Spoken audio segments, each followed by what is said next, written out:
नमस्कार दोस्तों, आज की इस वीडियो में हम बात करेंगे कि सर्दियों में हार्ट अटैक की समस्या हमें ज़्यादा क्यों होती है और इसके बचाव के लिए हमें किन किन बातों का ध्यान रखना चाहिए। और साथ ही साथ इस वीडियो में मैं आपको बताऊंगा दोस्तों 2 इंपॉर्टेंट होम्योपैथी मेडिसिन जो आपके हार्ट के लिए एक टॉनिक का काम करेंगी। तो ये वीडियो दोस्तों आपके लिए बहुत ज़्यादा इन्फॉर्मेटिव होने वाली है, इसलिए वीडियो में अंत तक मेरे साथ बने रहिए। अगर ये जानकारी आपको पसंद आए, अच्छी लगे, तो आप अपने सगे संबंधी और रिलेटिव्स के साथ, फ्रेंड्स के साथ, फैमिली मेम्बर्स के साथ इस जानकारी को अवश्य साझा करें। नमस्कार दोस्तों, मैं हूं doctor Sunil Garhwal, homeopathy physician and nutritionist, owner founder Garhwal homeopathy. दोस्तों, हम सभी जानते हैं कि जैसे हमारे शरीर में बहुत सारी मांसपेशियां हैं, उसी तरह हार्ट भी एक मांसपेशी है जो 24 आवर्स मतलब 24 घंटे 365 दिन लगातार काम करती है। हार्ट का काम है हमारे शरीर को ब्लड सप्लाई देना, और हार्ट को भी वर्क करने के लिए, फंक्शन करने के लिए ऊर्जा की जरूरत होती है। यह ऊर्जा दोस्तों जो हार्ट है वो ब्लड से लेता है, इसलिए 5% जो खून है वो हार्ट अपने पास रखता है, और जो हार्ट को ब्लड सप्लाई देती है उन वेसल्स का नाम है कोरोनरी आर्टरी। दोस्तों, होता क्या है कि सर्दियों के मौसम के अंदर जो ब्लड वेसल्स हैं वो सिकुड़ना शुरू हो जाती हैं, कंस्ट्रिक्ट होना शुरू हो जाती है।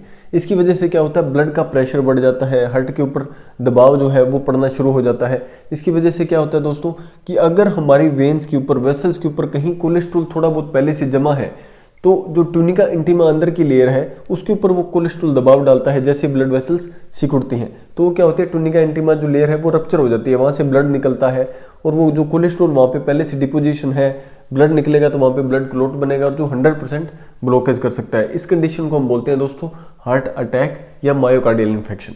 चलिए दोस्तों, अब हम बात करते हैं कि हार्ट अटैक से बचाव के लिए हमें किन बातों का ध्यान रखना चाहिए, किस तरह की गलतियां हमें अवॉइड करनी चाहिए। सबसे पहला है दोस्तों फिजिकल एक्टिविटी। हमें फिजिकल एक्टिविटी जो हम सर्दियों में बंद कर देते हैं, सर्दियों के मौसम में आके क्या होता है 15-20 दिन, महीना 2 महीने के लिए बहुत ज़्यादा ठंड की वजह से हम अपनी सारी एक्सरसाइज, फिजिकल एक्टिविटीज़ हम रोक देते हैं।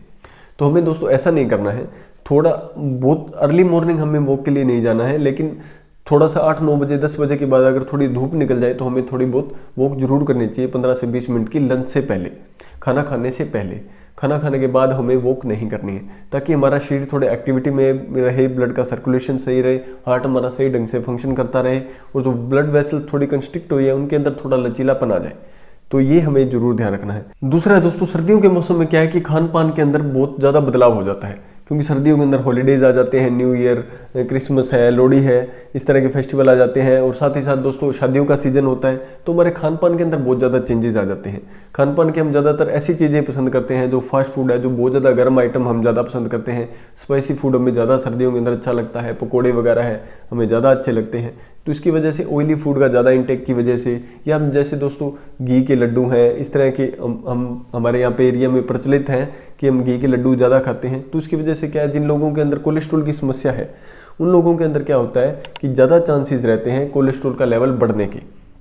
जिनके अंदर पहले ही कोलेस्ट्रॉल बॉर्डर लाइन पे है, या जिनका कोलेस्ट्रॉल का ट्रीटमेंट चल रहा है, अगर वो लोग इस तरह का डाइट के अंदर चेंजेस करते हैं तो उनको हार्ट अटैक की समस्या आने के चांसेस बढ़ जाते हैं। तीसरा है दोस्तों मेडिसिन टाइम पर न लेना भी एक बहुत बड़ा कारण होता है, क्योंकि दोस्तों गर्मियों के अंदर तो हम अवॉइड कर लेते हैं। कई बार अगर हमें डॉक्टर ने 3 मेडिसिन रिकमेंड करी है तो हम 2 या 1 मेडिसिन से काम चला रहे हैं, लेकिन जैसे ही सर्दियाँ आती हैं तो वही रूटीन हमारा चलता रहता है।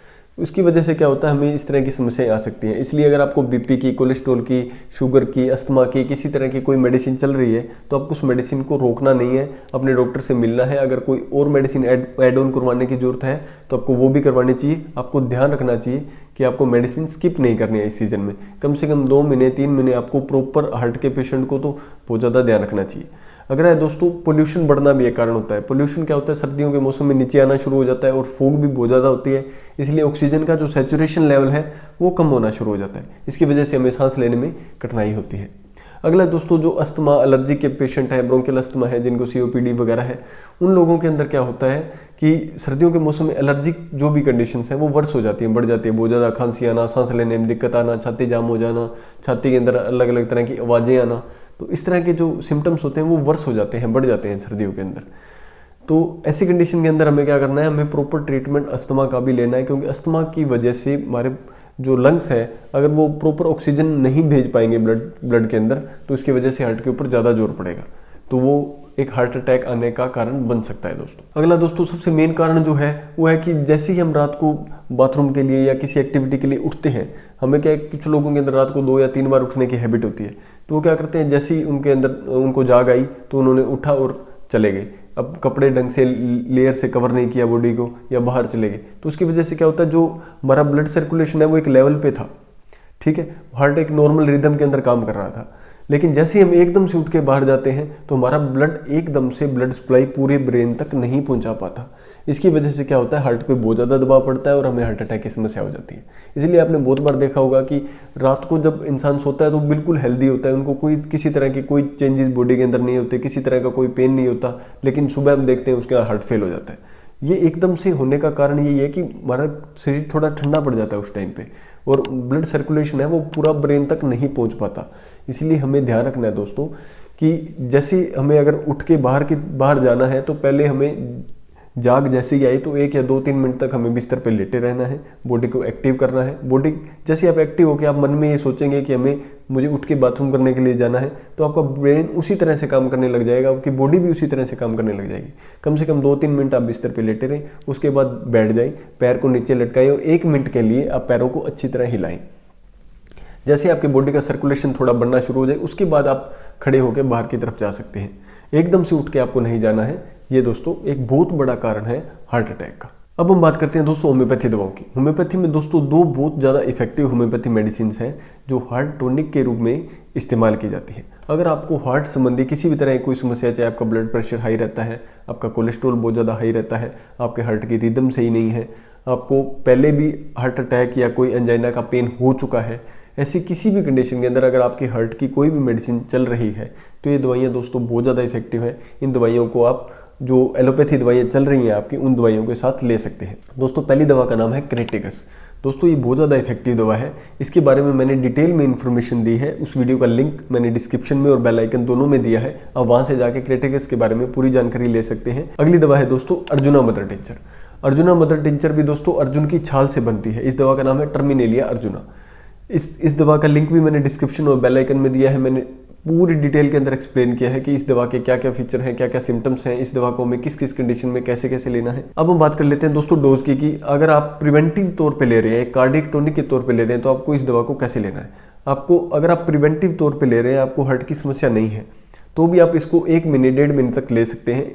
दोनों दवाओं की 5-5 बूंदे आपको आधा कप पानी के अंदर मिक्स करना है। पानी गुनगुना होना चाहिए और दिन में 2 बार ले सकते हैं आप, सुबह और शाम को खाना खाने के 1 घंटा बाद, ठीक है। अगर आपको हार्ट की समस्या है, आपकी हार्ट की मेडिसिन चल रही हैं, तो अगर आप इस दवा को लेना चाहते हैं तो आप इन दवाओं की 10-10 बूंदे ले सकते हैं।